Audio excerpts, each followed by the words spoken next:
এক নম্বরে নবীজি সাল্লাল্লাহু আলাইহি ওয়াসাল্লাম বলেন, কিয়ামত ততক্ষণ সংগঠিত হবে না যতক্ষণ ইলম উঠিয়ে না নেওয়া হবে। তার মানে কিয়ামতের আগে এই দুনিয়া থেকে আল্লাহ ইলম উঠায় নিয়ে যাবে। ইলম আল্লাহ কিভাবে উঠায় নিবে? অনেক সাধারণ মানুষ ধারণা করে এইটা যে হয়তো কিয়ামতের আগে আল্লাহ তাআলা এই পৃথিবী থেকে কোরআন হাদিসের লেখা উঠায় নিয়ে যাবে। তারা বলতো একদিন ইমাম সাহেব ফজরের নামাজে ইমামতির জন্য দাঁড়াবেন, তাকবীরে তাহরিমা বলবেন, হাত বাঁধবেন, এরপরে সানা পড়বেন, আউযু বিল্লাহ বিসমিল্লাহ পড়বে, এরপরে পড়বে সূরা ফাতিহা। কিন্তু দেখা যাবে ইমাম সাহেব হঠাৎ করে সূরা ফাতিহা ভুলে গেছে। ইমাম সাহেব ভুলে গেছে, সে মনে করতেছে আমাকে পেছন থেকে স্মরণ করায় দিবে যেহেতু মুসল্লিরা আছে। কিন্তু অবস্থা এমন, ইমাম সাহেব যেমন সূরা ফাতিহা ভুলে গেছেন, মুসল্লিরাও সূরা ফাতিহা ভুলে গেছে। দীর্ঘ সময় অপেক্ষা করবার পর ইমাম সাহেব নামাজ ছেড়ে দিয়ে মসজিদের তাক থেকে কোরআন হাতে নেবেন। উদ্দেশ্য হলো সূরা ফাতিহাটা একটু নজর দিবেন। কিন্তু যখন কোরআনুল কারীম খুলবে, তিনি দেখবেন কোরআনের পাতার মধ্যে কোনো লেখা নাই, সব পাতাগুলো সাদা কাগজে পরিণত হয়ে গেছে। গ্রামের মানুষেরা বলতো যে সারা পৃথিবীর কোরআন হাদিসের লেখা উঠা যাবে, সাথে সাথে এই দুনিয়ায় যারা হাফেজ ছিল, আলেম ছিল, এরা সব এক রাত্রিতে ভুলে যাবে। এইভাবে আল্লাহ কোরআন হাদিস উঠায় নিবে, কিন্তু বাস্তবতা এটা নয়। তাহলে আল্লাহ তাআলা ইলম কিভাবে উঠায় নিবেন? আর হাদিসের মধ্যে নবীজি সাল্লাল্লাহু আলাইহি ওয়াসাল্লাম বলেন, ইন্নাল্লাহা লা ইয়াকবিদুল ইলমা ইনতিজাআন ইয়ানতাজিউহু মিনান নাস। নবীজি বলেন, নিশ্চয়ই আল্লাহ মানুষের অন্তর থেকে একত্রে ইলম উঠায় নিবেন না। এমনটা হবে না যে গোটা পৃথিবীর হাফেজরা এক রাত্রিতে কোরআন ভুলে যাবে। এমনটাও হবে না মুহাদ্দিস সাহেবরা হাদিস ভুলে যাবে। এমনটাও হবে না মুফতি সাহেবরা মাসলা মাসাইল ভুলে যাবে। এমনটাও হবে না গোটা পৃথিবীর কোরআন হাদিসের লেখা এক রাত্রিতে উঠে যাবে। তাহলে আল্লাহ ইলম কিভাবে উঠায় নিবে? নবীজি সাল্লাল্লাহু আলাইহি ওয়াসাল্লাম বলেন, ওয়ালাকিন ইয়াকবিদুল ইলমা বিকবজিল উলামা। বরং আল্লাহ আলেমদেরকে উঠিয়ে নেওয়ার মাধ্যমে ইলম উঠায় নিয়ে যাবে। কোরআন হাদিস লেখা থাকবে, কিন্তু কোরআন হাদিস বোঝানোর মতো আলেম দুনিয়ায় থাকবে না। সমকালীন সময়ে, কাছাকাছি সময়ে যেই সমস্ত উলামা হযরত দুনিয়া থেকে চলে গেছেন, ওনারা দুনিয়া থেকে গেছেন, ওনার দায়িত্বের জায়গায় অন্য ব্যক্তি দায়িত্ব নিয়েছে, কিন্তু ওই ব্যক্তি চলে যাওয়ার যেই ক্ষতি সেটা পূরণ হয় নাই। তার মানে যারা চলে গেছেন তাদের অবস্থান হলো এই জায়গায়, যারা আছেন তাদের অবস্থান এই জায়গায়। এখন যারা আছে এনারাও একদিন চলে যাবে, এনাদের পরের মানুষের অবস্থানগুলো হবে এই জায়গায়। সময়ের সাথে সাথে বিষয়টা কমতে থাকবে, এক সময় অবস্থানটা শূন্যের কোঠায় পৌঁছায়া যাবে। নবীজি বলেন, মানুষেরা তখন জাহেলদেরকে ধর্মীয় নেতা হিসাবে গ্রহণ করবে, তাদের কাছে ফতোয়া জিজ্ঞাসা করবে, তারাও ফতোয়া প্রদান করবে। নবীজি বলেন, ফতোয়া জিজ্ঞাসাকারী আর ফতোয়া প্রদানকারী উভয়ে পথভ্রষ্ট হয়ে যাবে। তাহলে এক নাম্বার বিষয়, কিয়ামতের আগে আল্লাহ ইলম উঠায় নিবেন। ইলমের হেফাজত কোরআন হাদিসের মাধ্যমে নয়, বরং ইলমের হেফাজত আল্লাহ করবেন আলেমদের মাধ্যমে। এখন আমাদের করণীয় কি? বলে, আমাদের এক নাম্বার করণীয় হলো যেই সমস্ত উলামা একরাম দুনিয়ায় বেঁচে আছেন তাদের জন্য নেক দোয়া করা। দুই নাম্বার, আলেম তৈরির কারখানাগুলো হলো মাদ্রাসা।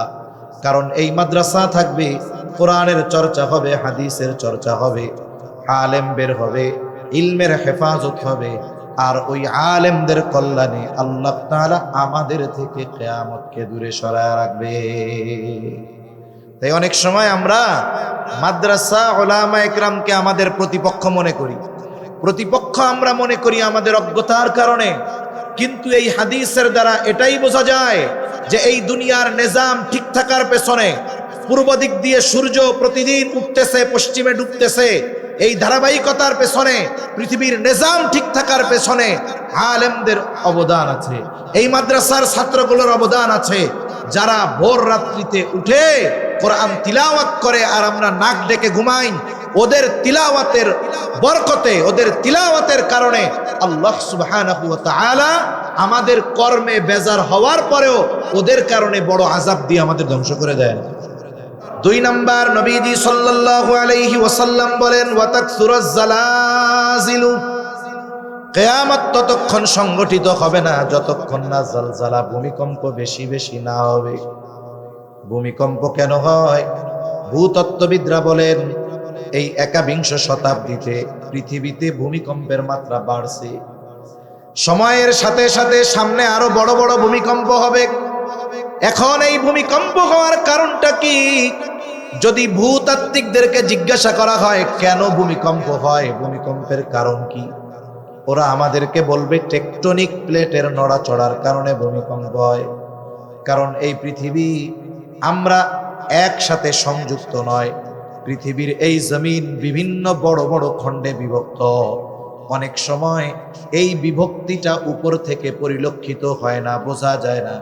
ভূতাত্ত্বিকরা বলেন এই বিষয়টা জমিনের ভূগর্ভের মধ্যে বড় বড় ফাটল থাকে। এই বিশাল এক একটা খণ্ডকে এক একটা প্লেট বলা হয়। যেমন আমরা আছি ইন্ডিয়ান প্লেটের মধ্যে, আমাদের পাশে ইউরেশিয়া প্লেট, তার পাশে আছে বার্মা প্লেট।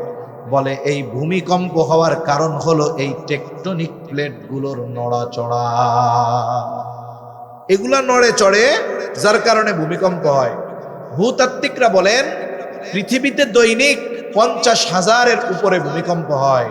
তবে এই ভূমিকম্পের মাত্রা মৃদু, হালকা হওয়ার কারণে দুনিয়ার মানুষ এটা অনুভব করতে পারে না। তবে যখন মাত্রাটা একটু বেশি হয়, কম্পনটা একটু বেশি হয়, দুনিয়ার মানুষ তো অনুভব করে, অনেক ক্ষতি হয়, মানুষেরা আতঙ্কিত হয়ে যায়। তা আমরা যদি ভূতাত্ত্বিকদের জিজ্ঞাসা করি ভূমিকম্প হয় কেন, ওরা বলবে টেকটনিক প্লেটের নড়াচড়ার কারণে। তা পরের প্রশ্ন যদি আমরা করি টেকটনিক প্লেট এইটা নড়াচড়া করে কেন, দেখবেন এর জবাব দেওয়ার ক্ষেত্রে তারা আমাদেরকে একটা যেন তেন বুঝ দিয়ে দিবে। কি বলবে? বলবে উত্তর মেরুর বরফ জমতেছে, পৃথিবীর জলবায়ুর পরিবর্তন হচ্ছে, যার কারণে ভূমিকম্পের সংখ্যা বাড়তেছে, এরকম একটা বুঝ আমাদের দিয়ে দিবে। আল্লাহ তাআলা এই ভূমিকম্প হওয়ার কারণ কোরআনে বলেন, সূরা লুকমান আল্লাহ বলেন, যাহারাল ফাসাদু ফিল বাররি ওয়াল বাহরি বিমা কাসাবাত আইদিন নাস লিয়ুযীকাহুম বা'দাল্লাযী আমিলু লাআল্লাহুম ইয়ারজিউন। আল্লাহ তাআলা বলেন পানিতে স্থলে যত ধরনের বিপর্যয় সংঘটিত হয় সব মানুষের হাতের কামাই। পানিতে কি হয়? পানিতে হয় সিডর, আইলা, লাইলা, জলোচ্ছ্বাস, সুনামি। আপনারা অনেকে মোবাইলের মধ্যে সুনামির ভয়াবহতা দেখছেন। ইন্দোনেশিয়ায় সুনামি হয়েছে, জাপানে সুনামি হয়েছে। মুহূর্তের ভিতরে উঁচু উঁচু বিল্ডিং গুলা পানির তোড়ে কচুরি পানার ন্যায় ভেসে গেছে। স্থলে কি হয়? বলে ভূমিকম্প হয়, ভূমিধস হয়, অতিবৃষ্টি হয়, অনাবৃষ্টি হয়, শিলাবৃষ্টি হয়, অতি খরা হয়। তাহলে এগুলো হওয়ার মূল কারণ কি? মূল কারণ হলো আমাদের পাপ। আমাদের পাপের কারণে আল্লাহ তাআলা এইগুলো দেন। এই ভূমিকম্প হওয়ার মূল কারণ হলো আমাদের পাপ। কারণ এই জমিনের উপরে যখন পাপ সংগঠিত হয়, জমিন স্থির থাকতে পারে না, জমিন অস্থির হয়ে যায়। জমিনে যখন জেনা, ব্যভিচার, পাপাচার সংগঠিত হয়, জমিন আল্লাহ তাআলার কাছে ফরিয়াদ করে বলে, আল্লাহ আপনি আমাকে অনুমতি দেন আমি পাপীদেরকে আমার পেটের মধ্যে গ্রাস করে নে। তবে আল্লাহ তাআলা আমাদেরকে সুযোগ দেন। আমাদের পাপের কারণে যেই মুসিবত, যেই বিপদ আল্লাহ দেন, পরিপূর্ণ পাপের শাস্তি আল্লাহ তাআলা দেন না। আল্লাহ তাআলা বলেন লিউযীকাহুম বা'দাল্লাযী আমিলু আমরা যেই পাপ করি ওই পাপের খুবই সামান্য অংশের শাস্তি আমাদেরকে দেওয়া হয়।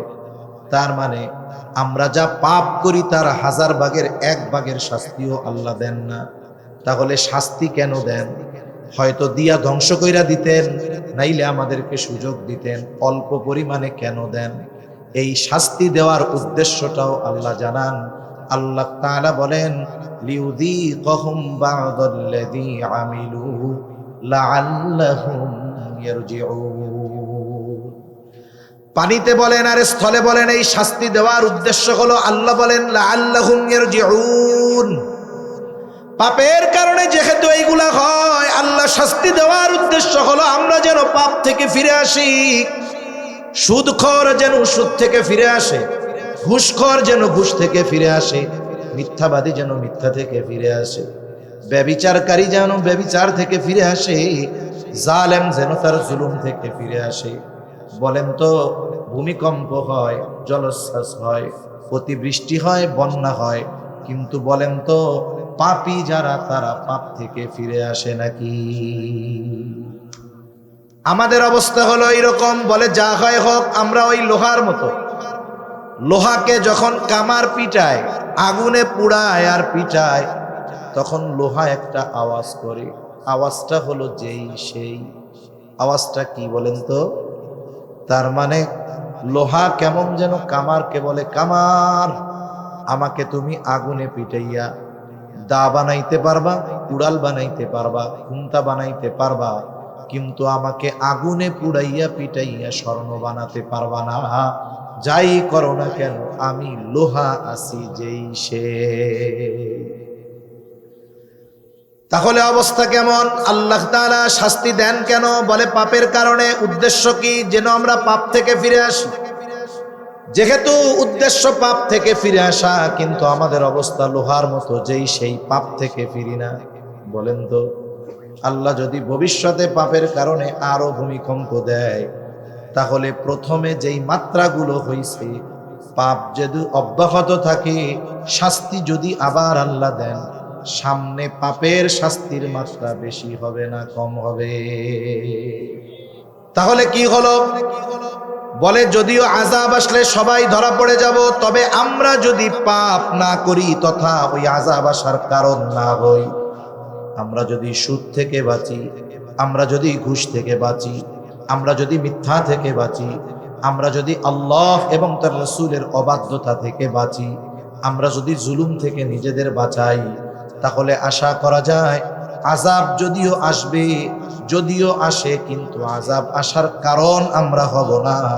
যদিও ওই আযাবে যদি মারাও যাই, কিয়ামতে আল্লাহর কাছে বলার সুযোগ আছে, আল্লাহ যেই পাপের কারণে আপনি গোসা হয়ে শাস্তি দিয়েছেন, ওই আযাব আসার কারণ আমরা ছিলাম না। বাঁচার একটা রাস্তা হবে, কিন্তু আমরাও যদি স্রোতের তালে হারিয়ে গিয়ে ওই পাপাচারে লিপ্ত হই, তাহলে মরতেও হবে, কিয়ামতে আল্লাহর সামনে অপরাধীর কাঠগড়ায় দাঁড়াতে হবে। আর যদি পাপ শাস্তি আসার কারণ না হই, পাপ থেকে বাঁচি, আযাবে যদি মারাও যাই, আল্লাহর কাছে বলার সুযোগ আছে, আল্লাহ এই আযাব আসার কারণ আমরা ছিলাম না। তাহলে নবীজি বলেন কিয়ামত ততক্ষণ সংগঠিত হবে না যতক্ষণ না ভূমিকম্প বেশি বেশি না হবে। ভূতাত্ত্বিকরাও বলেন কিয়ামতের আগে ভূমিকম্প বেশি বেশি হবে, তাদের কথায়ও এটা বোঝা যায়। 3 নাম্বার বিষয় নবীজি বলেন ওয়ায়াতাকারাবাজ জামান, কিয়ামত ততক্ষণ সংগঠিত হবে না যতক্ষণ সময় নিকটবর্তী না হবে। তার মানে কিয়ামতের আগে সময় নিকটবর্তী হয়ে যাবে। তিরমিজির এক হাদিসের মধ্যে নবীজি বলেন কিয়ামতের আগে সময় নিকটবর্তী হয়ে যাবে। 1 যুগ 1 বছরের মতো মনে হবে, বছরকে মাসের মতো মনে হবে, মাসকে সপ্তাহের মতো মনে হবে, সপ্তাহকে দিনের মতো মনে হবে, দিনকে ঘন্টার মতো মনে হবে, ঘন্টাকে মিনিটের মতো মনে হবে, আর মিনিটকে আগুনের স্ফুলিঙ্গের মতো মনে হবে। মুহাদ্দিসিনে কেরাম বলেন উদ্দেশ্য হলো এর দ্বারা সময় থেকে বরকত চলে যাবে, সময়ে বরকত থাকবে না। বরকত এমন জিনিস শুধুমাত্র সম্পদেই বরকত দরকার হয় তা না, হায়াতেও বরকত দরকার, সময়তেও বরকত দরকার।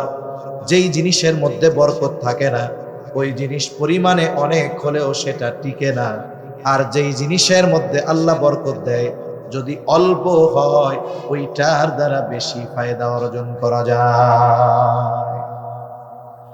জাস্টিস মুফতি তকি উসমানী দামাত বারকাতুহুমুল আলিয়া উনি সময়ের মূল্যায়ন নিয়ে বয়ান করতে গিয়ে বলেন, সময় হলো এমন জিনিস মানুষ তার কর্মের মাধ্যমে সময়কে প্রলম্বিত করতে পারে, বরকতময় করতে পারে, আবার মানুষ তার কর্মের মাধ্যমে সময়কে বরকত শূন্য করে ফেলতে পারে। এখন কোন কর্মে সময়ের মধ্যে বরকত হয়, কোন কর্মে সময় সংকুচিত হয়ে যায়, বরকত শূন্য হয়ে যায়? তিনি বলেন, মানুষ যখন নেকের কাজে সময় কাটায়, ভালো কাজে সময় কাটায়, ওই সময়টা ধীরে ধীরে যায়, বরকতময় হয়। আর মানুষ যখন সময়টা অহেতুক আর গুনার কাজে কাটায় ওই সময়টা বরকতহীন হয়ে যায়, ওই সময়টা দ্রুততার সাথে শেষ হয়ে যায়। যদি আমরা একটু হিসাব করি, যারা কর্মজীবী মানুষ তারা তো কর্মে সময় কাটায়, কিন্তু এর বাইরে আমাদের অধিকাংশ সময় কাটে অহেতুক আর অনর্থক কাজে। আমরা মসজিদে যখন যাই, যদি ইমাম সাহেবের নামাজে দেরি হয় আমরা অধৈর্য হয়ে যাই। ইমাম সাহেব যদি কেরাত লম্বা করে, মুসল্লি পেছন থেকে সুন্দর মতো কাশি শুরু করে দেয়, তার মানে ইমাম সাহেব নামাজটা একটু তাড়াতাড়ি শেষ করেন। জুমার দিন 1:15-তে বয়ান শেষ হবে, ইমাম সাহেব যদি কোনো প্রয়োজন বশত 3-4 মিনিট বেশি বয়ান করেন, মুসল্লিদের এই 4 মিনিট 4 ঘন্টার মতো লাগে যে বয়ান শেষ করে না কেন, তাড়াতাড়ি সুন্নত পড়িবা, খুতবা হবে, দ্রুত নামাজ পড়ে বাড়ি চলে যাব। অনেক মুসল্লি আছে কোনো কাম কাজ নাই, জুমার কোনো মতো 2 রাকাত পড়িয়া সালাম ডানে ফিরাইছে বামে ফিরাইয়া আর মুখ সামনে আনে না, বাম দিক দিয়েই মসজিদ থেকে বের হয়ে যায়। আছে না নাই? আবার অনেক মানুষ আছে দেখবেন কোরআন শরীফ নিয়ে বসছে, একটু 2-4-10 মিনিট কোরআন শরীফ পড়ার পরে কোরআন শরীফ ধুইয়া উঠা যায়। কি ব্যাপার, কি হইছে? বলে মাজা ব্যথা, চোখ ব্যথা, এক দৃষ্টিতে কোরআনের দিকে তাকানো যায় না, একভাবে বসে থাকতে কষ্ট হয়, মাহফিলের মধ্যে বসে থাকতে কষ্ট হয়, দ্বীনি কথা শুনতে কষ্ট হয়, কোরআন শরীফ পড়তে কষ্ট হয়, কিন্তু মোবাইল শরীফ ঘন্টার পর ঘন্টা টিপতে আমাদের কষ্ট হয় না? আছে না নাই? কোনো কাম কাজ নাই, দেখবেন 3 ঘন্টা টিপতেছে, যতক্ষণ যদি প্রয়োজন হয় তো ভালো, 3 ঘন্টা টিপতেছে, কোনো কাম কাজ নাই, বেহুদা। যতক্ষণ ইন্টারনেট আর চার্জ শেষ না হয় ততক্ষণ মোবাইল শরীফ বন্ধ হয় না, এক নজরে তাকায়, একভাবে থাকে, তখন মাজা কোমর চোখ ব্যথায় না। কিন্তু কোরআন শরীফ নিয়ে বসতে বলবেন, দেখবেন তখন মাজা কোমরের ব্যথার অভাব নাই। আছে না নাই? আপনি বলবেন দ্বীনি মজলিসে বসেন, মাহফিলে বসেন, তখন ভাল লাগে না। 4 দোকানে প্রত্যেক দিন এমনও ব্যক্তি আছে 8-10 ঘন্টা সময় বেহুদা 4 দোকানে বৈশা কাটায়। আছে না নাই? বলেন তো এই সময়গুলাই কি কোনো সওয়াব অর্জন করছে? এগুলো হায়াত থেকে মাইনাস হইছে না? এখন আসেন, হায়াত হলো আল্লাহ প্রদত্ত এই দুনিয়ায় সবচেয়ে দামি নেয়ামত গুলার মধ্যে একটা নেয়ামত, দামি নেয়ামত গুলার মধ্যে একটা নেয়ামত হায়াত। এই কারণে যেই মানুষগুলো দুনিয়ার হায়াত নষ্ট করেছে, এরা মরার পরে আল্লাহর কাছে হায়াত কামনা করবে। কি কামনা করবে বলেন? মানুষ মারা যাবার পরে কথা বলে, এটা আমার কথা না, নবীজি বলছেন। তবে দুনিয়ার মানুষ ওই মৃত ব্যক্তির কথা শুনতে পায় না, যদি শুনতে পাইতো তাইলে ভয়ে দাফন কাফন বাদ দিয়ে দিত। নবীজি জানায় দেন, মরা মানুষ কথা বলে, হয়তো মরা মানুষের কথা দুনিয়ার মানুষ শোনে না, কিন্তু কে কি কথা বলে ওই কথাগুলো যিনি শুনতে পান তিনি কে? আল্লাহ শুনতে পায় যে কি কথা সে বলে। নেককার মানুষের ব্যাপারে বর্ণনা আসছে, সে বলে আমারে তাড়াতাড়ি গোসল করায়া আমারে প্রস্তুত করো, আমি আমার অনন্তকালের সফর শুরু করতে চাই। বদকার মানুষগুলো ভয় পায়, সে চায় যত দেরি হবে তত ভালো। আবার এই দুনিয়ায় যারা হায়াত নষ্ট করছে বেহুদা কারণে, এরা মরার পরে আফসোস করে কি বলবে? আল্লাহ বলতেছেন, তারা বলবে ফায়াকুলা রব্বি লাউলা আখারতানি ইলা আজালিন করিব ফাআসাদদাকা ওয়া আকুম মিনাস সালিহিন। যেই মানুষগুলো দুনিয়ায় হায়াত নষ্ট করেছে ওরা মরার পরে আল্লাহর কাছে বলবে, রব লাউলা আখারতানি ইলা আজালিন করিব, ও রব যদি আমাকে কিছু সময়ের জন্য অবকাশ দেওয়া হইতো, যদি আবার একটু আমারে দুনিয়ায় যাওয়ার সুযোগ দিতেন, ও রব আপনি তো আমারে অনেক সম্পদ দিয়েছিলেন, কিন্তু বিগত হায়াতে আমি এই সম্পদগুলা সদকা করতে পারি নাই, আমারে যদি আপনি একটু আবার যাওয়ার সুযোগ দিতেন, ফাআসাদদাক, আপনার দেওয়া সম্পদ থেকে আমি সদকা করতাম, ওয়া আকুম মিনাস সলিহিন, ও রব আবার যদি একটু দুনিয়ায় যাওয়ার সুযোগ দিতেন, আমি সৎ কর্মশীলদের অন্তর্ভুক্ত হয়ে যাইতাম। আমারে যদি সুযোগ দিতেন তাইলে আমি এইবার গিয়ে সৎ কর্মশীলদের অন্তর্ভুক্ত হইতাম, তার মানে আমি নেকের কাজ করতাম, ভালো কাজ করতাম। এখন বলেন তো, মরার পরে ওই ব্যক্তি আল্লাহর কাছে যতই ফরিয়াদ করুক না কেন, আল্লাহ তাআলা তাকে একটা সেকেন্ডের জন্য দুনিয়ায় আসার সুযোগ দিবে? জোরে বলেন না দিবে? তাহলে যেই হায়াতের জন্য মানুষ এত আফসোস করবে মরার পর, সেই হায়াত আমাদের আছে না নাই? যদি না থাকতো তাইলে তো আর বাঁচতে থাকতে পারতাম না, আছে। এখন প্রশ্ন হলো, এই হায়াত আমি ব্যয় করব কেমনে? এই হায়াত আমি ব্যয় করব কেমনে? কিভাবে ব্যয় করলে বরকত হবে আমার হায়াতে? এই দুনিয়ায় যেই ব্যক্তি অনেক সম্পদের মালিক, মনে করেন ব্যাংকে তার কত টাকা আছে সে নিজেও জানে না, এরকম অনেক কোটিপতি আছে না আমাদের দেশে?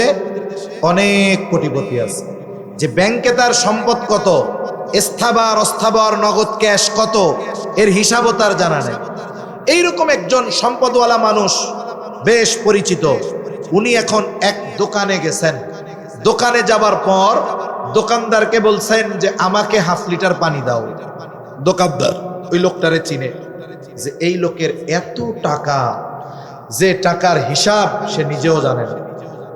এই বোতলের গায়ে দাম লেখা আছে সম্ভবত 20 টাকা। ও চিন্তা করছে এই লোক যেহেতু হাজার হাজার কোটি টাকার মালিক, তার কাছে 2, 4, 500 টাকা কোনো ব্যাপারই না, কোনো ব্যাপার না। এইবার দোকানদারে জিজ্ঞাসা করে পানির দাম কত? কয় 200 টাকা। দাম লেখা কত? 20 টাকা। চাইছে কত? 200 টাকা। 200 টাকা এই হাজার কোটি টাকার মালিকের কাছে কোনো ব্যাপারই? আপনার কি মনে হয় উনি হাসি মুখে 200 টাকা দিয়ে এই পানির বোতল কিনে নিবে?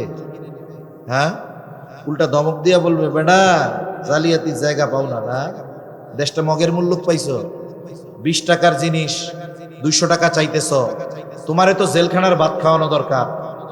তাহলে কি বোঝা গেল? অগণিত টাকার মালিকও 100টা টাকা বেশি ব্যয় করার আগে সে ভেবেচিন্তে ব্যয় করে। হাজার কোটি টাকার মালিক 20 টাকার পানি 200 টাকা দিয়ে কিনবে না, অথচ ওই হাজার কোটি টাকার মালিক যত সম্পদের মালিক হোক না কেন, ওই সম্পদের চাইতে হায়াতের দাম বেশি না কম? বলেন তো, যদি কারো হায়াত শেষ হয়ে যায়, গোটা পৃথিবীর সব সম্পদ দিয়ে 1টা মিনিট কেনার ক্ষমতা আছে? তাহলে হায়াতের দাম বেশি সম্পদের চাইতে। কোন ব্যক্তির যদি হায়াত শেষ হয়ে যায়, হাজার কোটি টাকা দিয়েও হায়াত কিনতে পারবে না। কিন্তু আল্লাহ যদি কাউকে হায়াত দেয়, সুস্থ রাখে, চাইলে সে এই হায়াতে হাজার কোটি টাকা উপার্জন করতে পারবে।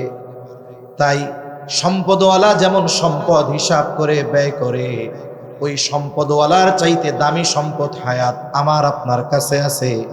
তাই আজকে থেকে আমি আপনি হায়াত ব্যয় করব বুঝে শুনে। বলে কেমনে? বলে হায়াত বা সময় আমি এমন জায়গায় ব্যয় করব, যেই জায়গায় ব্যয় করলে আমার আখেরাতের লাভ হবে, ওটা যদি না হয় কমপক্ষে দুনিয়ার বৈধ কোনো লাভ থাকবে।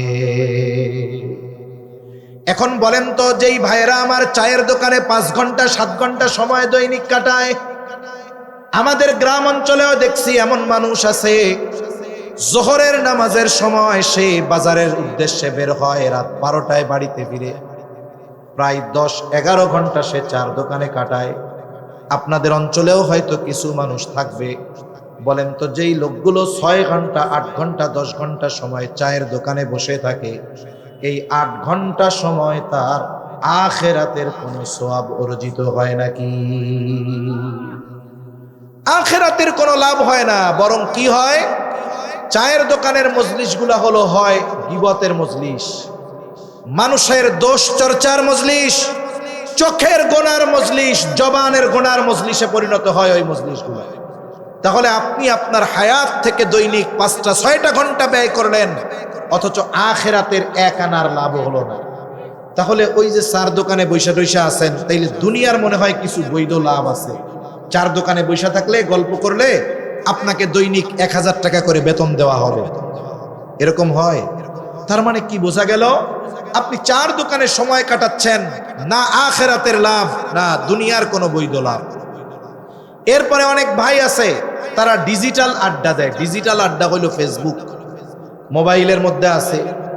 আবার অনেকে মোবাইলে বৈশা বৈশা জুয়া খেলে। এখন তো জুয়া খেলার জন্য একেবারে সশরীরে 3-4 জন থাকার দরকার নাই তো। এখনের যারা মোবাইলে জুয়া খেলে এরা হলো ইন্টারন্যাশনাল জুয়াখোর। কেন? ইন্টারন্যাশনাল অ্যাকাউন্ট থাকে, পৃথিবীর অপর প্রান্তের মানুষের সাথে ইন্টারনেটে কানেক্ট হয়ে এসে জুয়া খেলতেছে। তা ফেসবুক টিপতেছে, মোবাইল টিপতেছে 8-10-12 ঘন্টা। বলুন তো আখিরাতের কোনো লাভ এই 12 ঘন্টায় আছে? দুনিয়ার বৈধ কোনো লাভ আছে? তার মানে কি বোঝা গেল, আমি আমার হায়াত ব্যয় করতেছি, আমার আখিরাতের লাভ নাই। হায়াত ব্যয় করতেছি, দুনিয়ার কোনো বৈধ লাভ নাই। যদি লাভ হয়ে থাকে ওটা বৈধ লাভ নয়, ওটা হারাম। তাহলে একজন মুমিন তার হায়াত ব্যয় করবে, আর ওই হায়াতে আখিরাতের লাভ থাকবে না, দুনিয়ার বৈধ লাভ থাকবে না বলে এমন জায়গায় মুমিন তার সময় ব্যয় করবে না। তাহলে কি হবে দেখবেন, আপনার সময়গুলো কাজে লাগবে। আপনি চিন্তা করবেন যে আমি 1 ঘন্টা সময় যেখানে থাকবো আমার তো আখিরাতের লাভ হতে হবে, নাইলে দুনিয়ার কোনো বৈধ উপার্জন হতে হবে। শুধুমাত্র এই হিসাবটুকু সামনে রেখে যদি আমরা হায়াত ব্যয় করি, ইনশাআল্লাহ আমাদের হায়াতকে বরকতময় করে দিবেন কে? তাহলে নবীজি বলেন কিয়ামতের আগে সময় নিকটবর্তী হবে, সময় থেকে বরকত চলে যাবে। দেখেন এই করোনা শুরু হয়েছিল 2019 সালের শেষ দিকে, অথচ চোখের পলকে 7টা বছর পার হয়ে যাচ্ছে, টেরও পাইতেছি না আমরা। আমাদের হায়াতের শেষ দিকে আস্তে আস্তে অগ্রসর হচ্ছি। আমার হায়াত থেকে শুধু মাইনাস হইতেছে, মাইনাস। অথচ একটু চিন্তা করা দরকার, এই হায়াত কাজে লাগিয়ে আমি কি উপার্জন করলাম। তাই সময় কোথায় দিব? মসজিদে দিব। আপনার হাতে অনেক সময় আছে, আপনি এই দারুস সুন্নাহ, এই হিফজ মাদ্রাসার হিফজখানায় এসে বৈশা কোরআন শুনেন। আপনি পড়তে পারেন না, অসুবিধা কি?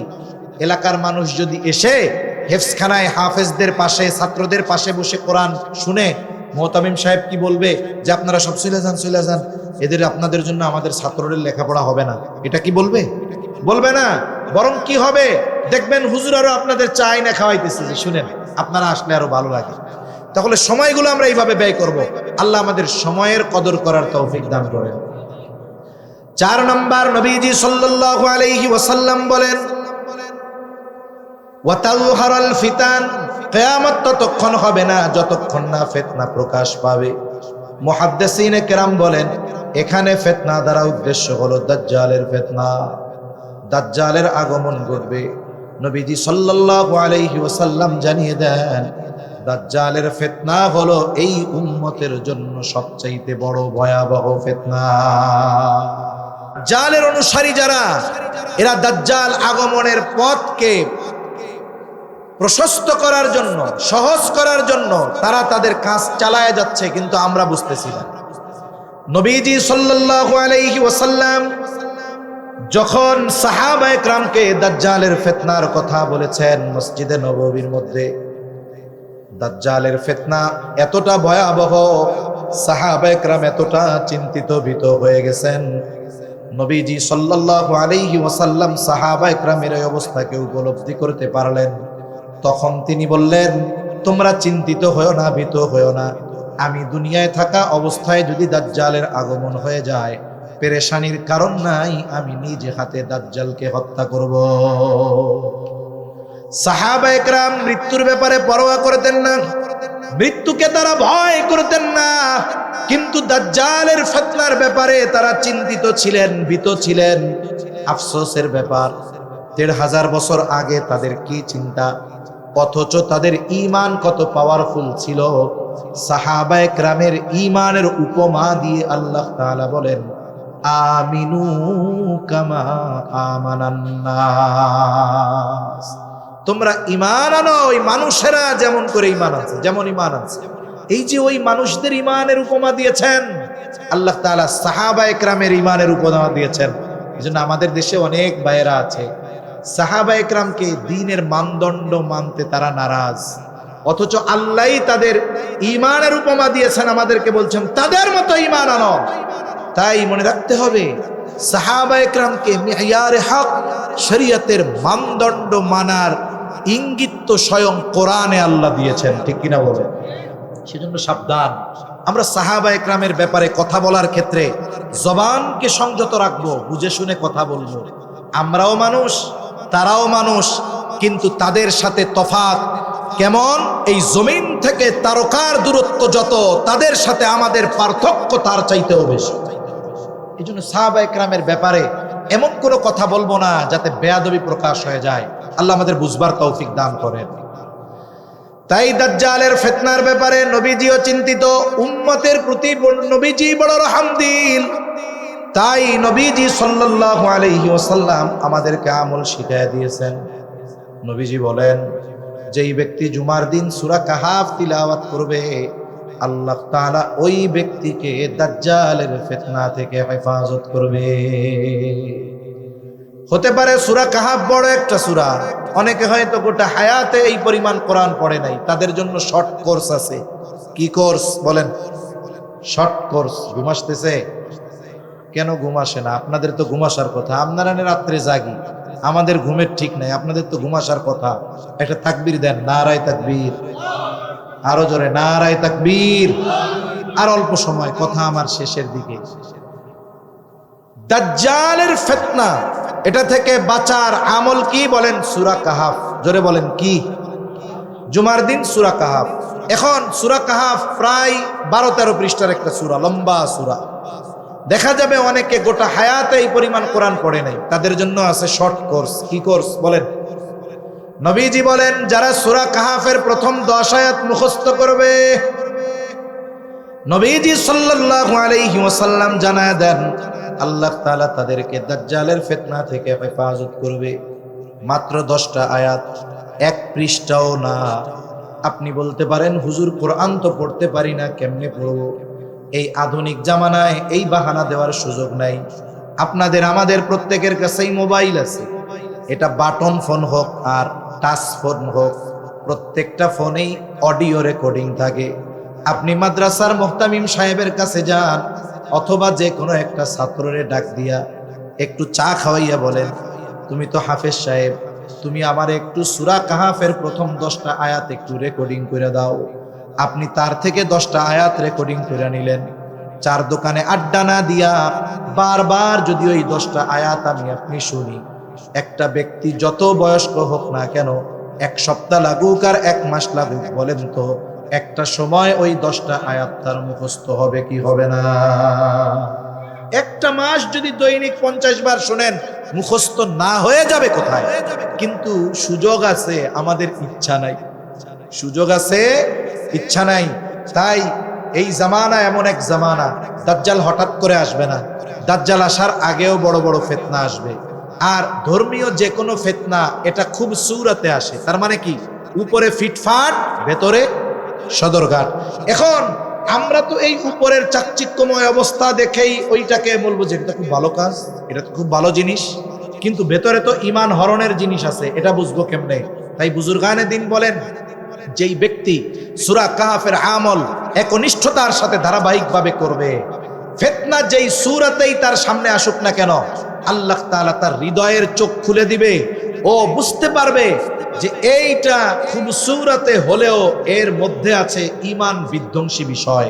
তার মানে দাজ্জাল আসার আগে যত ফিতনা আসবে, সূরা কাহাফের আমলকারীকে আল্লাহ তাআলা সূরা কাহাফের আমলের বদৌলতে ওই ফিতনা থেকে হেফাজত করবে ইনশাআল্লাহ। তাই শুনুন, এই হায়াত যদি ভালোভাবে কাটাতে চাই, ফিতনা মুক্ত কাটাতে চাই, দ্বীনের উপরে কাটাতে চাই, সূরা কাহাফের এই আমলটা আমরা আমাদের জীবনের জন্য ওই রকম জরুরি বানাবো যেই রকম জরুরি বেঁচে থাকার জন্য শ্বাস প্রশ্বাস। 5 মিনিট যদি আমার শ্বাস প্রশ্বাস বন্ধ হয়ে যায়, বাঁচার উপায় আছে? ফিতনা থেকে বাঁচার জন্য সূরা কাহাফের ওই আমলটা আমরা এরকম বানায় নিব। প্রত্যেক ঘরে ঘরে এই আমলটা আমরা জরুরি বানাবো কোন ইনশাআল্লাহ। 5 নাম্বার, নবীজি সাল্লাল্লাহু আলাইহি ওয়াসাল্লাম বলেন ওয়াতাকসুরাল হারজ, কিয়ামতের আগে হত্যাকাণ্ড বাড়বে। তার মানে যতক্ষণ হারজ না বাড়বে কিয়ামত ততক্ষণ পর্যন্ত হবে না। হারজ হলো হত্যাকাণ্ড। সাহাবা একরাম নবীজিকে জিজ্ঞাসা করলেন, ইয়া রাসূলুল্লাহ, আমরা তো প্রতি বছর যুদ্ধের ময়দানে হাজার হাজার মুশরিকদের হত্যা করি, এটাও কি হারজ? নবীজি বলেন, না, এটা হারজ নয়, বরং হারজ কি? বলে প্রতিবেশীকে হত্যা করবে, চাচা ভাতিজাকে হত্যা করবে। তার মানে হারজ হলো এমন হত্যাকাণ্ড যেটা কাফের কর্তৃক মুসলমানদের সাথে, মুসলমান কর্তৃক কাফেরদের সাথে সংগঠিত হবে এমন নয়, বরং হারজ হলো এমন হত্যাকাণ্ড যেটা মুসলমানদের নিজেদের মধ্যে সংগঠিত হবে। আর এক হাদিসের মধ্যে নবীজি বলেন, কিয়ামত ততক্ষণ পর্যন্ত সংগঠিত হবে না যতক্ষণ এক প্রতিবেশী অপর প্রতিবেশীকে হত্যা না করবে। তাহলে চিন্তা করে দেখেন, হত্যাকাণ্ড কাফেররা দৈনিক যত মুসলমান হত্যা করে, তার চাইতে দৈনিক মুসলমানকে বেশি হত্যা করে। আমাদের দেশের সব হিসাব যদি করি আমরা, ব্যক্তিগত কারণে, পারিবারিক কারণে, সামাজিক কারণে, অর্থনৈতিক কারণে, রাজনৈতিক কারণে, প্রভাব প্রতিপত্তি বিস্তারকে কেন্দ্র করে, চাঁদাবাজিকে কেন্দ্র করে, বিভিন্ন বিষয় নিয়ে দৈনিক আমার মনে হয় আমাদের দেশে শত শত হত্যাকাণ্ড সংগঠিত হয়। ঠিক কিনা কম হইতেছে? ভাই ভাইকে মারতেছে, চাচা ভাতিজাকে মারতেছে, জমি নিয়ে দ্বন্দ্ব, ভাই ভাইকে মেরে ফেলতেছে, চাচারে মেরে ফেলতেছে। এইরকম ঘটনা অহরহ ঘটতেছে। এটা কিয়ামতের আগে আরো বেশি বেশি ঘটবে। এখন আমাদের কি করণীয়? আমাদের করণীয় হলো, হত্যাকাণ্ড তো বহুদূর, আমরা তো নিয়ত করব এইটা যে আমার জবান দিয়েও যেন আর এক মুসলমান অহেতুকভাবে কষ্ট না পায়। আমার জবান দিয়েও আমি আর এক মুসলমানকে অন্যায়ভাবে কথার দ্বারাও কষ্ট দিব না। আমার আগে আপনাদের এলাকার কৃতি সন্তান, রংপুরের কৃতি সন্তান নূরে মদিনা মাদ্রাসার সম্মানিত প্রিন্সিপাল সাহেব অনেক কথাই বলছেন, গুরুত্বপূর্ণ কথা। দেখুন, এই জবান হেফাজত, এটা মুক্তির অন্যতম রাস্তা। জবান এমন এক জিনিস, আমি যদি জবান দিয়ে কাউকে কষ্ট দিই অন্যায়ভাবে, এটার হিসাবও কিয়ামতে দিতে হবে কার সামনে? আল্লাহর সামনে। নবীজি বলেন, তোমরা ওই দিন আসার আগে সতর্ক হয়ে যাও, যেই দিন আল্লাহ বাদী বিবাদীর মধ্যে ফয়সালা করবে। নবীজি বলেন, দুনিয়ায় কেউ যদি অন্যায়ভাবে কাউকে কথার দ্বারাও কষ্ট দিয়ে থাকো, ক্ষমা চেয়ে নাও, কারণ এই বিষয়টারও হিসাব কিয়ামতে যার দরবারে দেওয়া লাগবে তিনি কে? এই বিষয়টার ব্যাপারে আল্লাহ কিয়ামতে ফয়সালা করবেন। তাহলে যদি একজন আর একজনেরটা মেরে খায়, একজন আর একজনের যদি হত্যা করে, তাহলে এই হিসাবটা কত কঠিন। যদি কোনো মুসলমান আর এক মুসলমান ভাইকে অন্যায়ভাবে হত্যা করে, তার জন্য জান্নাত হারাম হয়ে যায়। তার জন্য জান্নাত কি হয়ে যায়? হারাম হয়ে যায়। ওমাই ইয়াকতুল মুতাআম্মিদান ফাজাযাউহু জাহান্নামু খালিদান ফিহা গাযিবাল্লাহু আলাইহি ওয়া লাআনাহু ওয়া আ'আদ্দা লাহু আযাবান আযীম। ওমাই ইয়াকতুল মুমিনান মুতাআম্মিদান, কেউ যদি কোনো মুমিনকে ইচ্ছা করে হত্যা করে, ফাজাযাউহু জাহান্নাম, তার প্রতিদান হলো জাহান্নাম, সে ওখানে অনন্তকাল থাকবে। শুধু তাই না, গাযিবাল্লাহু আলাইহি ওয়া লাআনাহু ওয়া আ'আদ্দা লাহু আযাবান আযীমা, আল্লাহর লানত, আল্লাহর অভিশাপ তার উপরে, কঠিন শাস্তি আল্লাহ তাআলা তার জন্য রেখে দিয়েছে। সেজন্য সাবধান, মুসলমান ভাই যেন আমার দ্বারা কোনো আঘাত না পায়। আমরা তো অনেক সময় মনে করি যে আমরা ইবাদত করে বড় আবেদ হয়ে যাব, অথচ আল্লাহর কাছে উত্তম মানুষ হওয়ার অন্যতম কারণ, অন্যতম পদ্ধতি, এটা হলো নিজের চরিত্রকে পরিশুদ্ধ করা। কথা শেষ। নবীজি বলেন, নবীজির কাছে দুইজন মহিলার খবর আসছে। একজন মহিলা কোনো ইবাদত তার দিনে ছুটে যায় না, একবারে সে তাহাজ্জুদ দিয়ে শুরু করে, একেবারে রাত্র পর্যন্ত, গোটা দিন ফরজ ওয়াজিব সুন্নাতে মুআক্কাদা তো আছেই, তার কোনো নফল নামাজ ছুটে যায় না, রোজা ছুটে যায় না, জিকির আজকার তাসবিহ তাহলিল কিচ্ছু ছুটে যায় না, এত ইবাদত করে এমন এক আবেদা মহিলা। তার ব্যাপারে বলা হলো, ইয়া রাসূলুল্লাহ, এই মহিলা এমন কোনো আমল নাই যে সেটা সে করে না, কিন্তু সমস্যা সে একটু মানুষের সাথে খারাপ ব্যবহার করে, আরেকজন মহিলা যেটা না করলেই নয় এর বেশি সে করে না। তার মানে কি? তার জন্য পর্দা ফরজ, পর্দাটা করে, আর বাকি যতটুকু তার জন্য ফরজ, ওয়াজিব, সুন্নাতে মুআক্কাদা এতটুকু করে, এর বেশি সে কোনো ইবাদত করে না। না কোরআন পড়ে, না জিকির আজকার করে, না তাহাজ্জুদ পড়ে, না আওয়াবিন পড়ে, না ইশরাক পড়ে, কোনো ইবাদত তার নাই, কিন্তু সে মানুষের সাথে ভালো ব্যবহার করে। কে উত্তম? আমরা হইলে বলতাম যে তাহাজ্জুদ পড়ে, কোরআন শরীফ ছাড়ে না, দৈনিক জিকির করে এতবার, ওর চাইতে বড় বুজুর্গ আল্লাহওয়ালা কেউ আছে? নবীজি বলেন ওই মহিলা উত্তম যে মানুষের সাথে ভালো ব্যবহার করে। সুবহানাল্লাহ বলেন। তাহলে কি বোঝা গেল? আমি ইবাদত করার পরে যদি আমার দ্বারা আমার মুসলমান ভাই কষ্ট পায়, আমি আবেদ হতে পারি, উত্তম মানুষ হতে পারি নাই। আর যদি আমি তার কাছে ক্ষমা না চাই, সে যদি আমাকে ক্ষমা না করে, তাহলে এই কথার দ্বারা যে কষ্ট দিলাম অন্যায় ভাবে, এই হিসাবটাও কিয়ামতের ময়দানে হবে। তাই সাবধান। আমরা আমার মুসলমান ভাইকে রাজনৈতিক কারণে, জাগতিক কোনো কারণে আমি আমার কোনো মুসলমান ভাইকে আঘাত করা তো বহুদূর, হত্যা তো বহুদূর, আমি আমার কোনো মুসলমান ভাইকে কথার দ্বারাও কষ্ট দিব না করেন ইনশাআল্লাহ। এই জবানটা যদি আমরা হেফাজত করতে পারতাম, সমাজে সংগঠিত 80% অপরাধ মুহূর্তের ভিতরে বন্ধ হয়ে যেত, দ্বন্দ্ব মুহূর্তের মধ্যে চলে যাইত। এই জন্য মনে রাখতে হবে, এই জবান হলো এমন এক জিনিস, এটার দ্বারা জান্নাতের গ্যারান্টি পাওয়া যায়। জবান এমন জিনিস যেটা প্রকৃত মুসলমান হওয়ার জন্য দরকার। তাই নবীজি বলেন আল মুসলিমু মান সালিমাল মুসলিমুনা মিন লিসানিহি ওয়া ইয়াদিহি। নবীজি বলেন প্রকৃত মুসলমান হলো সে যার জবান আর হাতের অনিষ্ট থেকে অপর মুসলমান নিরাপদ থাকে। নবীজি বলেন নাই যে তাহাজ্জুদ ছাড়ে না সে পাক্কা মুসলমান, যে আওয়াবিন ইশরাক ছাড়ে না সে পাক্কা মুসলমান। নবীজি বলেছেন প্রকৃত মুসলমান হলো সে যেটুকু ইবাদত করতে সে বাধ্য, ওইটুকু করার পর যার জবান আর হাত অপর মুসলমানের কষ্টের কারণ হয় না, ওই ব্যক্তি হলো প্রকৃত মুসলমান। শুধু তাই না, আর হাদিসে নবীজি কি বলেন? তোমরা দুটো জিনিস হেফাজতের গ্যারান্টি দাও, আমি তোমাদের জান্নাতের গ্যারান্টি দিব। একটা হলো উভয় চোয়ালের এই মধ্যবর্তী যেই গোশতের টুকরা জিহ্বা, এটা হেফাজতের গ্যারান্টি দাও, জান্নাতের গ্যারান্টি দিব। উভয় উরুর মধ্যবর্তী লজ্জাস্থান হেফাজতের গ্যারান্টি দাও, আমি তোমাদের জান্নাতের গ্যারান্টি দিব। তাহলে দেখুন, জান্নাতের গ্যারান্টি পাওয়ার জন্য জবান হেফাজত দরকার, প্রকৃত মুসলমান হওয়ার জন্য জবান হেফাজত দরকার। তাই জবান যদি আমরা হেফাজত করতে পারি, ইনশাআল্লাহ দুনিয়ার মানুষ যা বলে বলুক, আমরা আল্লাহর কাছে উত্তম মানুষ হতে পারবো ইনশাআল্লাহ।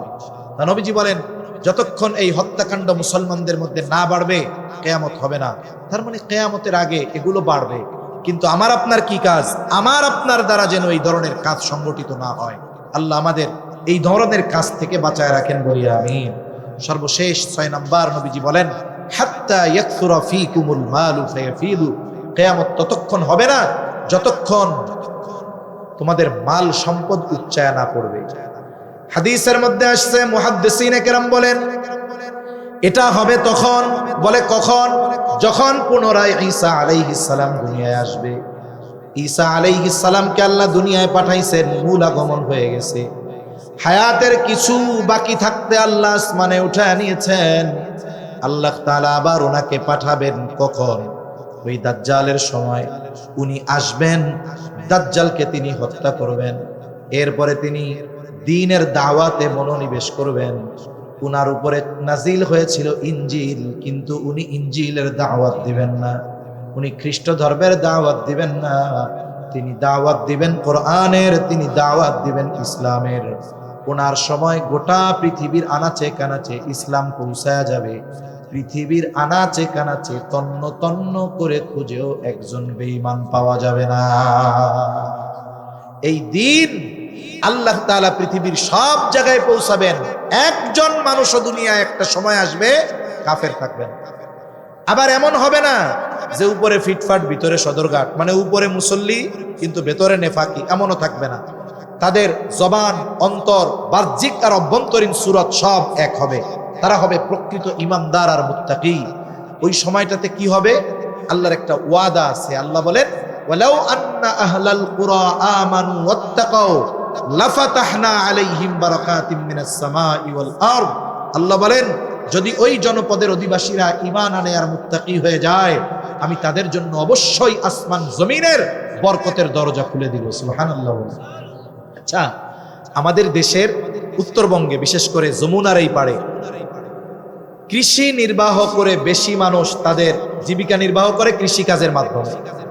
যারা কৃষিকাজ করে তাদের যদি এতটুকু ফ্যাসিলিটি পায় যে বৃষ্টি যথাসময়ে হবে, জমিনটা উর্বর থাকবে, বলেন তো, তাহলে জমিন যদি উৎপাদনের ক্ষমতা থাকে আর বৃষ্টি যদি যথাসময়ে যথাযথ পরিমাণ হয়, সার ওষুধ দেওয়া না লাগে, তাহলে বলেন তো মানুষের কি অভাব থাকবে? অভাব থাকবে না। কারণ এখন জমিনকে উৎপাদনশীল করে তোলার জন্য, উর্বর করে তোলার জন্য এর আগে কত প্রসেস করা লাগে, সার দেওয়া লাগে, আবার চারা রোপণের পরে কত যত্ন, কত সার যেন পোকায় না খেয়ে ফেলে, এই হয় না হয় তা হয়। আবার দেখা যায় ঠিক মতো বৃষ্টি হয় না, মেশিন দিয়া পানি দিয়া কুল পাওয়া যায় না। আবার বৃষ্টি হয় কখন? বলে ফসল পাইকে গেছে, ফসল উঠাবে 2 দিন পরে, এবার হয়েছে শিলাবৃষ্টি। এরকম হইলে তো জীবন শেষ। কিন্তু আল্লাহ যখন বরকত দিবে, বৃষ্টির ফোঁটার মধ্যে বান্দার জন্য রিজিক থাকে। সুবহানাল্লাহ বলে। এই বৃষ্টির ফোঁটা যখন যথাসময়ে জমিনে পড়বে, জমিন উর্বর হবে, এত পরিমাণ সম্পদ ফসল হবে মানুষের, গোটা পৃথিবী খুঁজে একটা মানুষ এমন পাওয়া যাবে না যে সদকা নেওয়ার উপযুক্ত।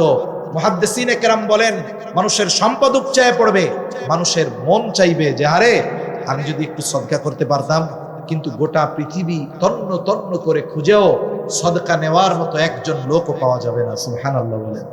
এটা হবে পৃথিবীর শেষ সময়। আর মনে রাখবো যে কিয়ামত কখনো মুমিনদের উপরে সংগঠিত হবে না। আলহামদুলিল্লাহ। কেন? কারণ কিয়ামত সংগঠিত হওয়ার আগে আল্লাহ তাআলা এক আরামদায়ক বাতাস প্রবাহিত করবেন। যারা প্রকৃত মুমিন, ওই বাতাসে তাদের বগলের নিচে একটা ফোঁড়া হবে, ওই ফোঁড়ায় তারা মারা যাবে। এরপরে পৃথিবীতে যারা থাকবে তারা কাফের। সময়ের সাথে সাথে ওই সময় আরো বড় বড় কিছু আলামত প্রকাশ পাবে। একটা সময় ইসরাফিল আলাইহিস সালামের সিংহায় ফুৎকারের মাধ্যমে এই পৃথিবী থেকে মানব সভ্যতার ইতি ঘটবে, পৃথিবী ধ্বংস হয়ে যাবে।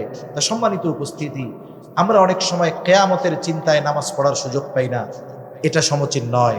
বরং আমরা এই হাদিসের আলোকে জানলাম যে এই 6 বিষয় সংগঠিত না হওয়া পর্যন্ত কিয়ামত হবে না।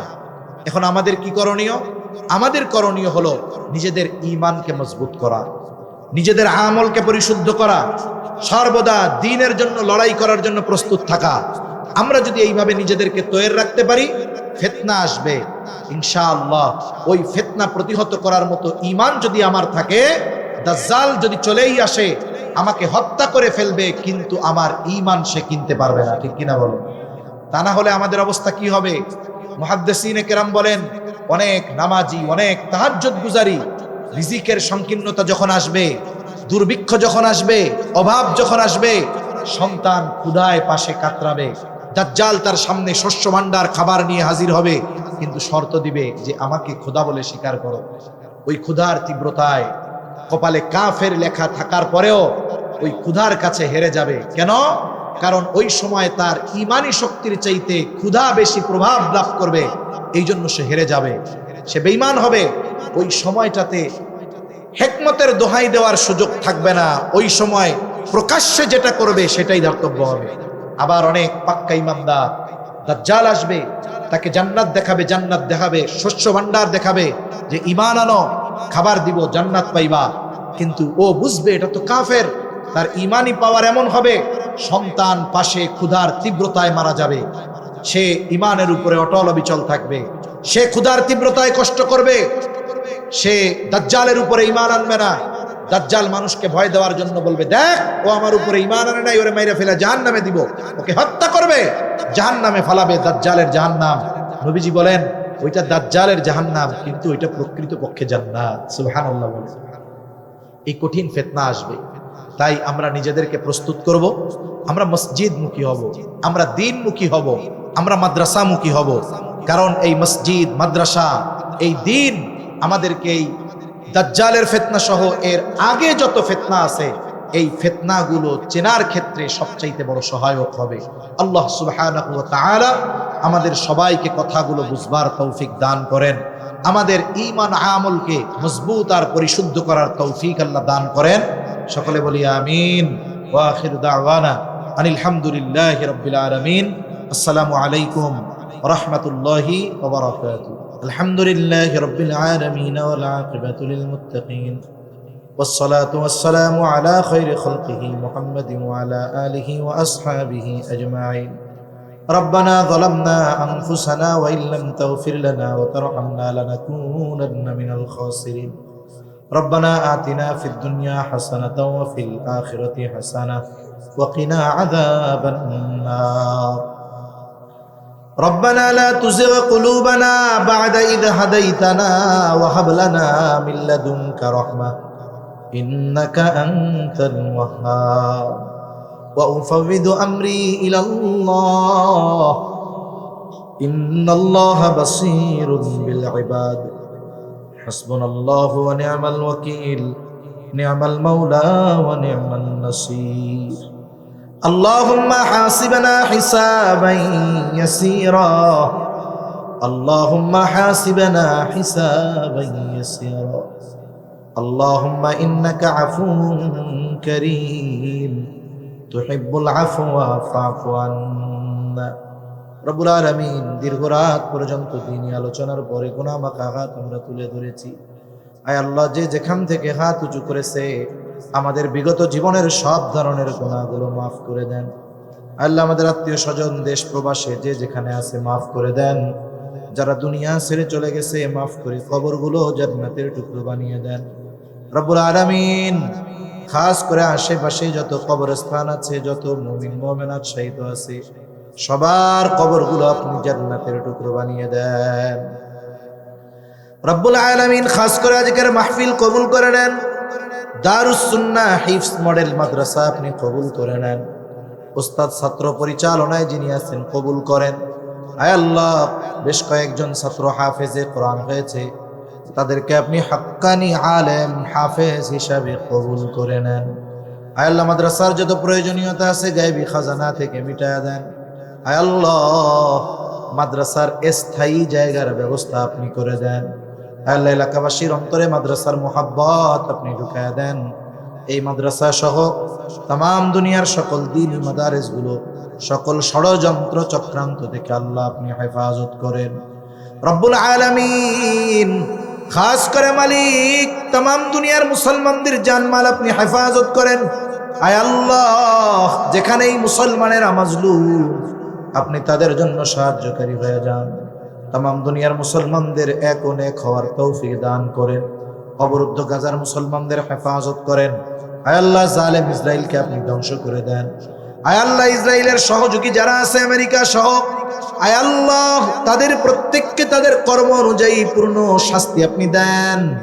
রব্বুল আলামিন আমাদের একে অপরের প্রতি হৃদ্রতা ভালোবাসা বাড়ায় দেন। লোভ হিংসা অহংকার মুক্ত হৃদয় আল্লাহ আপনি আমাদের দান করেন। রব্বুল আলামিন খাস করে মালিক অভাবের অভাব দূর করে দেন। ঋণগ্রস্তের ঋণ পরিশোধের তৌফিক দেন। আমাদের সকলকে বরকতময় প্রশস্ত রিজিক দেন। রিজিক সংকীর্ণতা দিয়ে পরীক্ষা নিয়েন না মালিক। রব্বুল আলামিন বেকার যারা আছে হালাল কর্মসংস্থানের ব্যবস্থা করে দেন। আল্লাহ, বৈশ্বিক যেই সংকট আপনি দূর করে দেন। খাস করে মালিক আমরা যারা হাত উঁচু করেছি, আমাদের যাদের মা বাবা দুনিয়া ছেড়ে অন্ধকার গহীন কবরে চলে গেছে, গুনার কারণে যদি কারো মা বাবার কবরে আযাব হয়, কবরের আযাব মাফ করে কবরগুলো জান্নাতের টুকরো বানিয়ে দেন। কিয়ামতের দিন হিসাব সহজ করে জান্নাতের ব্যবস্থা করে দিয়েন। যাদের মা বাবা বেঁচে আছে সুস্থ দীর্ঘ নেক হায়াত দান করেন। আল্লাহ, যারা অসুস্থ আছে সুস্থতা দান করেন। আয় আল্লাহ, আমাদের স্ত্রী সন্তান আমাদের জন্য চক্ষু শীতলকারী হিসাবে কবুল করেন। প্রত্যেককে মানসিক প্রশান্তি, শারীরিক সুস্থতা, অর্থনৈতিক সচ্ছলতা দান করেন। প্রত্যেকটা পরিবারে দ্বীনের আবহাওয়া আল্লাহ আপনি জারি করে দেন। রব্বুল আলামিন খাস করে মালিক সকল প্রকার পাপাচার, অনাচার, অশ্লীলতা থেকে আমাদের বেঁচে থাকার তৌফিক ও হিম্মত দেন। আল্লাহ, আল্লাহ, মা বোনদের কবুল করেন, পর্দানিশীন বানান। 5 ওয়াক্ত নামাজ যথাযথভাবে আদায় করার তৌফিক দেন। বেনামাজিদের নামাজি বানায়া দেন। সুন্নাতবিহীন মানুষগুলোকে আপনি সুন্নাতওয়ালা বানায়া দেন। রব্বুল আলামিন আয় আল্লাহ, আমাদের সকলকে বারবার মক্কা মদিনা জিয়ারতের তৌফিক দিয়েন। আয় আল্লাহ, হজ করার নিয়তে আয় আল্লাহ অনেকে সফর শুরু করবে। রব্বুল আলামিন সকলের হজ কবুল করেন। আয় আল্লাহ, আমাদের সকলকে বারবার আপনার ঘর, আপনার হাবিবের রওজা জিয়ারতের তৌফিক দান করেন। আমাদের দেশের উপরে খাস রহমত নাজিল করেন, আসমানি জমিনি সকল বালা মুসিবত থেকে হেফাজত করেন। আয় আল্লাহ, কার মনে কি চাওয়া জানি না, সবার মনের নেক চাওয়া নেক আশা আপনি কবুল করে নেন। আয় আল্লাহ, মালাকুল মউত যখন মৃত্যুর পরোয়ানা নিয়ে হাজির হবে, আপনি আপনার প্রতিটি বান্দার জবানে তাওহীদের কালিমা নসিব করে দিয়েন। আল্লাহুম্মা ইন্না নাউযু বিকা মিনাল হাম্মি ওয়াল হাযান ওয়াল আজজি ওয়াল কাসাল ওয়াল জুবনি ওয়াল বুখল ওয়া দালা'id দাইন ওয়া গলাবাতির রিজাল।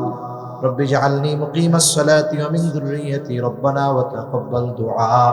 রব্বানা ইগফির লি ওয়া লিওয়ালিদাইয়া ওয়া লিল মুমিনিনা ইয়াওমা ইয়াকুমুল হিসাব। রব্বানা হাব লানা মিন আজওয়াজিনা ওয়া যুররিয়্যাতিনা কুররাতা আ'য়ুন ওয়াজআলনা লিল মুত্তাকিনা ইমামা। রব্বিরহামহুমা কামা রব্বায়ানি সগীরা। রব্বিরহামহুমা কামা রব্বায়ানি সগীরা। ওয়া সাল্লাল্লাহু তাআলা আলা খায়রি খালকিহি মুহাম্মাদিন ওয়া আলা আলিহি ওয়া আসহাবিহি আজমাইন। আমিন বিরহমাতিকা ইয়া আরহামার